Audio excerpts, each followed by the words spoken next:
Part 2 ആണ് what I use for hair styling പ്രൊഡക്ട്സും അതുപോലെ തന്നെ ഞാൻ യൂസ് ചെയ്യുന്ന ടൂൾസും എന്തൊക്കെയാണ് ഹെയർ സ്റ്റൈലിന് യൂസ് ചെയ്യുന്ന ടൂൾസും ആണ് ഈ വീഡിയോയിൽ നമ്മൾ കാണിക്കുന്നത്. ഇത് പാർട്ട് 2 ആണ് കേട്ടോ. ഇനി പറയാൻ വേണ്ടി പോകുന്നത് ഞാൻ ഇപ്പം ചെയ്യുന്ന പ്രൊഡക്ട്സ് എന്തൊക്കെയാണ്, ഹെയറിൽ ചെയ്യുന്ന പ്രൊഡക്ട്സ് എന്തൊക്കെയാണെന്നോ അല്ലെങ്കിൽ ഹെയറിൽ യൂസ് ചെയ്യുന്ന ടൂൾസ് എന്തൊക്കെയാണെന്നാണ് അടുത്ത് കാണിക്കാൻ വേണ്ടി പോകുന്നത്. ഞാൻ ഇവിടെ കാണിക്കാൻ വേണ്ടി പോണത് ഞാൻ യൂസ് ചെയ്യുന്ന മറ്റേ ഹെയർ മാസ്ക്, ഷാംപൂ, കണ്ടീഷണർ അങ്ങനെയൊന്നും അല്ല കേട്ടോ കാണിക്കുന്നത്.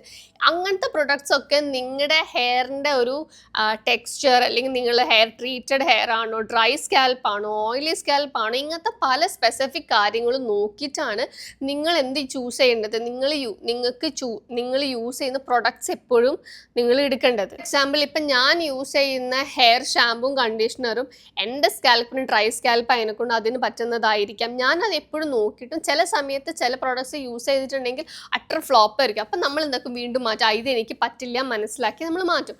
അങ്ങനെ നോക്കി നമ്മൾ കണ്ടുപിടിക്കേണ്ടതാണ് ഏതൊരു പ്രൊഡക്റ്റ് നമ്മൾ യൂസ് ചെയ്യേണ്ടത്. ഇപ്പം ഞാൻ കാണിക്കാൻ വേണ്ടി പോണത് ഏതൊരാൾക്കും യൂസ് ചെയ്യാൻ വേണ്ടി പറ്റുന്ന, ഞാൻ ഹെയർ സ്റ്റൈൽ ചെയ്യുമ്പോൾ യൂസ് ചെയ്യുന്ന പ്രൊഡക്ട്സ് ആണ്. ഒന്നെന്ന് പറയണത് ഇത് ഞാൻ ഈവൻ നിങ്ങൾക്ക് ലിവൻ ക്രീമാണ്. ഇത് ലോറിയൽ പാരീസിൻ്റെ ആണ്. ലോറിയൽ പാരീസിൻ്റെ dream length no haircut ക്രീമാണ്. ഇത് സ്പ്ലിറ്റൻസിന് യൂസ് ചെയ്യാം. സ്ട്രെങ്തൻസ് ലെങ്ത് ആൻഡ് ടിപ്സ് ആണ്. ഇത് നിങ്ങൾക്ക് ഞാൻ ബേസിക്കലി ചെയ്യുക, ഹെയർ സ്ട്രെയിറ്റനിങ് ചെയ്യുമ്പം ഞാൻ ഇത് യൂസ് ചെയ്യും. ഇത് തേക്കും. ഇതൊരു കുറച്ച് കയ്യിലാക്കിയതിന് ശേഷം ഹെയറിൻ്റെ സ്കാൽപ്പിലല്ല, ഈ ഒരു ഭാഗത്ത് മൊത്തത്തിൽ എന്താക്കും, അപ്ലൈ ചെയ്ത് കൊടുക്കും. എപ്പം ഹെയർ സ്ട്രെയിറ്റനിങ് അല്ലെങ്കിൽ ബ്ലോ ഡ്രൈ ചെയ്യുന്ന സമയത്ത് ചെയ്യേണ്ട അടിപൊളി പ്രൊഡക്റ്റാണ് ഈ ഒരു പ്രൊഡക്റ്റ്. ഹീറ്റ് പ്രൊട്ടക്റ്റൻ പോലെ തന്നെ യൂസ് ചെയ്യാൻ വേണ്ടി പറ്റുന്നതാണ് ഇത്. പിന്നെ ഒന്ന് വെച്ചിട്ടുണ്ടെങ്കിൽ ഹീറ്റ് പ്രൊട്ടക്റ്റൻ സ്പ്രേ ഉണ്ട്. ഞാൻ ട്രെസമീൻ്റെ ആണ് യൂസ് ചെയ്യുന്നത്. സാധനം എൻ്റെ അടുത്ത് തീർന്നിട്ട് ഞാനിപ്പോൾ ആമസോണിൽ ഓർഡർ ചെയ്തിട്ടുണ്ട്. ഇത് നിങ്ങൾക്ക് നന്നായിട്ട് ഹീറ്റ് യൂസ് ചെയ്യുകയാണെങ്കിലും അതും യൂസ് ചെയ്യാം, അല്ലെങ്കിൽ ഇത് യൂസ് ചെയ്യാം. ഏതെങ്കിലും ഒന്ന് യൂസ് ചെയ്യാവുന്നതാണ്. രണ്ടാമത്തെ ഹെയർ ഞാൻ സ്ട്രെയിറ്റനിങ് ചെയ്ത് അല്ലെങ്കിൽ ബ്ലോ ഡ്രൈ ചെയ്തതിന് ശേഷം നല്ലൊരു ഷൈനിങ് കിട്ടാൻ വേണ്ടിയിട്ട് ഞാൻ യൂസ് ചെയ്യുന്നതാണ് ലോറിയൽ പാരീസിൻ്റെ ഈ ഒരു സിറം. ഇത് നാട്ടിലൊക്കെ അവൈലബിൾ ആണ്. എക്സ്ട്രോർഡിനറി ഓയിൽ സിറമാണ് ഇത്. വളരെ നല്ലതാണ്. നല്ല ഷൈനിങ് തരുന്ന ഒരു നല്ലൊരു സ്മെല്ലുള്ള ഈ ഒരു സിറമാണ് യൂസ് ചെയ്യുന്നത്. ഇതൊക്കെ ഞാൻ എന്താണെങ്കിലും താഴെ ലിങ്ക് കൊടുക്കുക എന്ന് പറയുന്നത്, താഴെ ഡിസ്ക്രിപ്ഷനിൽ നോക്കിയാൽ ലിങ്ക് കാണാം. നിങ്ങൾ പേഴ്സണലി മെസ്സേജ് അയച്ചിട്ടുണ്ടെങ്കിൽ അല്ലെങ്കിൽ കമൻറ്റ് ചെയ്താൽ കമൻറ്റിൽ എനിക്ക് ലിങ്ക് അറ്റാച്ച് ചെയ്തിട്ട് അയക്കാൻ വേണ്ടി പറ്റില്ല. നിങ്ങൾക്ക് അത് ലിങ്ക് ഓപ്പൺ ചെയ്യാൻ വേണ്ടി പറ്റില്ല. അതേപോലെ തന്നെ സ്ക്രീനിന് താഴെ എവിടെയോ ഒന്നായിട്ട് ലിങ്കുകൾ ഇങ്ങനെ പ്രൊഡക്ട്സ് കാണാം. അത് ക്ലിക്ക് ചെയ്താൽ ഞാനിപ്പോൾ കാണിക്കുന്ന പ്രൊഡക്ട്സ് ഏതൊക്കെയാണെന്നുള്ളത് കാണിക്കും. അത് ലിങ്ക് ക്ലിക്ക് ചെയ്താൽ നിങ്ങൾക്ക് ഡയറക്റ്റ് പോയിട്ട് പർച്ചേസ് ചെയ്യാനും പറ്റും. അതുകൊണ്ടാണ് ലിങ്ക് മെസ്സേജ് അയച്ചിട്ട് അല്ലെങ്കിൽ കമൻറ്റ് ചെയ്തിട്ട് എനിക്ക് അതിലേക്ക് ലിങ്ക് അയച്ചു തരാൻ വേണ്ടി പറ്റാത്തത്. അപ്പോൾ ഈ 2 പ്രൊഡക്റ്റാണ് മെയിനായിട്ട് ഞാൻ യൂസ് ചെയ്യുന്നത്. ഈവൻ ഞാനിപ്പം ഈ ഹെയർ വാഷ് ചെയ്ത് കഴിഞ്ഞിട്ടുള്ള ഡ്രൈ ആയിട്ടുള്ള ഹെയർ ആണ്, ബ്ലോ ഡ്രൈ ഒന്നും ചെയ്തിട്ടില്ല. എന്നാൽ പോലും ഇത് ഒരു നുള്ളെടുക്കുക, ഇത്ര എമൗണ്ട് ഇത് എടുക്കും. ഞാൻ ജസ്റ്റ് ഒന്ന് അപ്ലൈ ചെയ്ത് കൊടുക്കും. ഇത് നല്ലൊരു ഷൈനിങ്, ഹെയർ നല്ല ഷൈനി ആക്കാൻ വേണ്ടിയിട്ട് സഹായിക്കുന്നതാണ്. എനിക്ക് ഇതിൻ്റെ സ്മെല്ലും എല്ലാം ഒരു ടെക്സ്ചറും നമുക്ക് ഫ്രിസ് ഫ്രീ ആക്കാൻ വേണ്ടിയിട്ട്, ഹെയർ ഒട്ടും ഡ്രൈ ആക്കാണ്ട് നല്ല ഫ്രിസ് ഫ്രീ ആൻഡ് സോഫ്റ്റ് ആക്കാൻ വേണ്ടിയിട്ട് പറ്റുന്നൊരു പ്രൊഡക്റ്റാണിത്. ഇപ്പോൾ എനിക്കിത് അപ്ലൈ ചെയ്തതിന് ശേഷം ഹെയർ ഇങ്ങനെ ടച്ച് ചെയ്യാൻ ഭയങ്കര ഇഷ്ടം. നല്ല രസമാണ്. നല്ലൊരു സ്മെല്ലും ഉണ്ടാവും ഇതിന്. ഇനി നമ്മൾ കാണാൻ വേണ്ടി പോണത് ഞാൻ യൂസ് ചെയ്യുന്ന ഹെയർ ടൂൾസ്. ഞാൻ ഓൾറെഡി ഇത് വീഡിയോയിലോ അല്ലെങ്കിൽ എൻ്റെ ഷോർട്സിലൊക്കെ ഓൾറെഡി കാണിച്ചതാണ്. ഒന്ന് ബ്ലോ ഡ്രൈ ബ്രഷാണ്. ഇത് ബെസ്റ്റാണോ ചോദിച്ചാൽ അല്ല.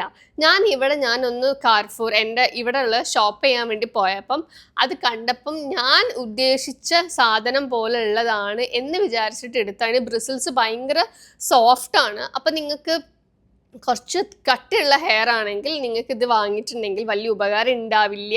അത് കൂടാണ്ട് നാട്ടിൽ ഇത് അവൈലബിൾ ആണോ എന്ന് എനിക്കറിയില്ല. അതിന് പകരം ഓൾട്ടർനേറ്റീവായിട്ട് നിങ്ങൾക്ക് ചൂസ് ചെയ്യാൻ പറ്റുന്ന ഒരു ബ്രഷ് ബ്ലോ ഡ്രയർ ആണ് ഇവിടെ കാണിക്കുന്നത്. സ്ക്രീനിൽ കാണിക്കുന്ന പിക്ചറിൽ കാണിക്കുന്നത്. ഇതിൻ്റെ ലിങ്ക് ആണെങ്കിലും താഴെ ഡിസ്ക്രിപ്ഷനിൽ കൊടുത്തിട്ട് നിങ്ങൾക്ക് ക്ലിക്ക് ചെയ്തിട്ട് വാങ്ങാം. ഇത് അടിപൊളി ബ്രഷാണ്. ഞാൻ ഒരുപാട് പേരെടുത്തുനിന്ന് ഇതിൻ്റെ റിവ്യൂ ഇതൊക്കെ കേട്ടതിനെ കൊണ്ടാണ് ഞാൻ പറയുന്നത്. അടിപൊളി ബ്ലോ ഡ്രൈ ബ്രഷാണ്. ബ്ലോ ഡ്രൈ ബ്രഷാണ് ഇപ്പം കാണിക്കുന്നത്. അപ്പം നിങ്ങൾക്ക് ഇതെന്താണെങ്കിലും വാങ്ങാം. ഞാൻ യൂസ് ചെയ്യുന്നത് അത്ര ബെസ്റ്റ് അല്ല എന്നുള്ളതാണ് എനിക്ക് പറയാനുള്ളത്. ഇതിൻ്റെ ഒരു ബെസ്റ്റ് പാർട്ട് എന്താ വെച്ചിട്ടുണ്ടെങ്കിൽ, ഞാൻ യൂസ് ചെയ്യുന്ന ഈ ഒരു ബ്ലോ ഡ്രൈൻ്റെ ബെസ്റ്റ് പാർട്ട് എന്താ വെച്ചിട്ടുണ്ടെങ്കിൽ, ഇതിൽ കുറേ ഓപ്ഷൻസ് ഉണ്ട്. അതായത് നിങ്ങളെ ഹെയർ കേളി ആണോ അല്ലെങ്കിൽ നിങ്ങളത് വേവി ആണോ, എത്ര തിക്നെസ് ഉണ്ട് എന്നൊക്കെ. പിന്നെ ഇത് ലെഫ്റ്റ് ആൻഡ് റൈറ്റിലേക്ക് പ്രസ് ചെയ്യുന്നതിനനുസരിച്ചിട്ട് ഈ ഒരു ഭാഗം ഇത് തിരിയും. അപ്പം നമുക്ക് കറക്റ്റ് ഇങ്ങനെ ബ്ലോ ഡ്രൈ ചെയ്യുമ്പോൾ ഇത് ഉള്ളോട്ടാക്കണോ അല്ലെങ്കിൽ പിന്നിലേക്കാണോ എന്നൊക്കെ ഉള്ളത് കറക്റ്റായിട്ട് കിട്ടുന്നതാണ് ഈ ബ്ലോ ഡ്രൈ ബ്രഷിൽ. ഇത് നമുക്ക് ഇങ്ങനെ റിമൂവ് ചെയ്യാം. അത് കൂടാണ്ട് ഇതിൻ്റെ കൂടെ തന്നെ ഒരു കേൾ ചെയ്യാൻ പറ്റുന്നതുമുണ്ട്. പക്ഷെ എനിക്ക് ഇതുവരെ ചെയ്യാൻ വേണ്ടി പറ്റിയിട്ടില്ല, കാരണം മുടി ഇങ്ങനെ സ്റ്റക്കായി പോകുന്നുണ്ട്. ഇത് ഞാനൊന്ന് ഓൺ ആക്കിയിട്ടും കാണിച്ചു തരാം. അപ്പം നിങ്ങൾക്ക് കറക്റ്റായിട്ട് മനസ്സിലാവും ഞാൻ പറയുന്നത് എന്താണെന്നുള്ളത്. ഇതിപ്പം ഓൺ ആയിട്ടുണ്ട്. ഞാനിവിടെ ലെഫ്റ്റിലേക്കും റൈറ്റിലേക്കും പ്രസ് ചെയ്യുന്നതിനനുസരിച്ച് ഇത് റൊട്ടേറ്റ് ചെയ്യുന്നത് കാണാം. ഞാൻ ജസ്റ്റ് ഫ്രണ്ടിൽ മാത്രം ഒന്ന് ചെയ്ത് കാണിക്കുകയാണ്. ഇത് ഉള്ളിലേക്കുള്ള ആ ഒരു ഭാഗം ഇങ്ങനെ പ്രസ് ചെയ്ത് പിടിക്കുന്നതിനെ കൊണ്ടാണ് ഇതിങ്ങനെ റൊട്ടേറ്റ് ആവുന്നത്. ഇല്ലെങ്കിൽ ഇത് റൊട്ടേറ്റ് ആവില്ല. അപ്പം കണ്ടോ, ഇതിങ്ങനെ ഉള്ളിലേക്ക് ഇങ്ങനെ മടങ്ങി നമുക്ക് അങ്ങനെ സ്റ്റൈൽ ചെയ്തിട്ട് എടുക്കാൻ വേണ്ടി പറ്റും. ഇനിയല്ല, ഇത് ഓപ്പോസിറ്റ് ആയിട്ട് കുറച്ചും കൂടി വോളിയം കിട്ടാനാണെങ്കിൽ പിന്നിലേക്കാക്കാം. അപ്പം ഇത് റൊട്ടേറ്റ് ചെയ്യുന്ന നമ്മൾ പ്രസ് ചെയ്ത് പിടിക്കുന്നതിനനുസരിച്ചിട്ടാണ് ഇത് എങ്ങനെ സ്റ്റൈലായിട്ട് നിൽക്കണം എന്നുള്ളത് നമുക്ക് കിട്ടുന്നത്. അപ്പോൾ നിങ്ങൾക്ക് ഏകദേശം ഒരു ഐഡിയ കിട്ടല്ലോ ഈ ഒരു ബ്ലൂ ഡ്രൈനെ കൊണ്ടുള്ള ഒരു സംഭവം എന്താണെന്നുള്ളത്. ഇതിനെക്കാട്ടും നല്ലത് നിങ്ങൾക്ക് ഇങ്ങനെ റൊട്ടേഷൻ ഒന്നും ഇല്ല, ജസ്റ്റ് ഒരു ബ്ലൂ ഡ്രൈ ബ്രഷ് ആണെങ്കിൽ ഞാൻ നേരത്തെ പറഞ്ഞത് നിങ്ങൾക്ക് യൂസ് ചെയ്യാം. അടുത്ത് സ്ട്രെയിറ്റനിങ്ങിന് വേണ്ടി യൂസ് ചെയ്യുന്നത് വർഷങ്ങളായിട്ട് എൻ്റെ അടുത്തുള്ളതാണ് ഈ ഫിലിപ്സിൻ്റെ ഐക്കോണിക് സ്ട്രെയിറ്റ്നർ, പിങ്ക് കളറിൽ വരുന്ന ഐക്കോണിക് സ്ട്രെയിറ്റ്നർ. ഇതിനൊരു പ്ലസ് പോയിന്റ് എന്താ വെച്ചിട്ടുണ്ടെങ്കിൽ, ഇവിടെ കണ്ടോ നിങ്ങൾക്ക് കുറേ മോഡ് ഉണ്ട്. അതായത് സ്റ്റാർട്ടിങ് ടെമ്പറേച്ചർ വരുന്നത് 160 to 230. തിക്നെസ്സിനനുസരിച്ചിട്ട് ഏറ്റവും കൂടുതൽ തിക്ക് വരെ ഉള്ളതിൽ ഇതുവരെ നിങ്ങൾക്ക് എന്താ ടെമ്പറേച്ചർ അഡ്ജസ്റ്റ് ചെയ്യാൻ വേണ്ടിയിട്ട് പറ്റും. എടുത്തോ, എനിക്ക് വേണ്ട, അമ്മയ്ക്ക് വേണ്ട, എടുത്തോ വേണ്ട. ഇത് വൺ ഓഫ് ദി ബെസ്റ്റ്, അല്ലെങ്കിൽ എനിക്ക് ഏറ്റവും അടിപൊളിയായിട്ട് ഹെയർ സ്ട്രെയിറ്റനിങ് ചെയ്യാൻ വേണ്ടിയിട്ടാണെങ്കിലും ഒന്ന് കേൾ ചെയ്യാൻ വേണ്ടിയിട്ടാണെങ്കിലും ബീച്ച് കേൾസ് കിട്ടാനാണെങ്കിലും ഒക്കെ യൂസ് ചെയ്യാൻ വേണ്ടി പറ്റുന്നതാണ്. ഇത് ഞാൻ എന്തായാലും എല്ലാവരുടെ അടുത്തും ഉണ്ടാവണം, അല്ല എല്ലാവരും വാങ്ങുന്നതിൽ ഞാൻ ഹാപ്പിയാണ്. ഇത് ലോക്കിംഗ് സിസ്റ്റം ഉണ്ട്. അപ്പോൾ ഇങ്ങനെ ലോക്ക് ചെയ്തിട്ട് നിങ്ങൾക്ക് ട്രാവൽ ചെയ്യുമ്പോൾ കൊണ്ടുപോകാൻ വേണ്ടി പറ്റുന്നതാണ്. ഫിലിപ്സിൻ്റെ ഐക്കോണിക്. ഇതിൻ്റെ ലിങ്കും ഞാൻ താഴെ കൊടുക്കുന്നുണ്ട്. എന്തായാലും എല്ലാവരും നോക്കുക. അപ്പം ഇത്രയും പ്രൊഡക്ട്സും അല്ലെങ്കിൽ ഇങ്ങനത്തെ കാര്യങ്ങളാണ് എനിക്ക് ഹെയർ കെയർ അല്ലെങ്കിൽ ഹെയർ ഡീറ്റെയിൽഡ് ആയിട്ടുള്ളത് കാര്യങ്ങൾ പറയാനുള്ളത്. എല്ലാവർക്കും ഈ വീഡിയോ ഇഷ്ടപ്പെട്ട് എല്ലാവർക്കും യൂസ്ഫുൾ ആണെങ്കിൽ തീർച്ചയായിട്ടും യൂസ്ഫുൾ ആവുന്ന ആൾക്കാരിലേക്ക് ഇത് ഷെയർ ചെയ്യുക, ഇഷ്ടപ്പെട്ട ലൈക്ക് ചെയ്യുക, ഷെയർ ചെയ്യുക, സബ്സ്ക്രൈബ് ചെയ്യുക. വീണ്ടും വേറെ വീഡിയോ കാണുന്നവരെ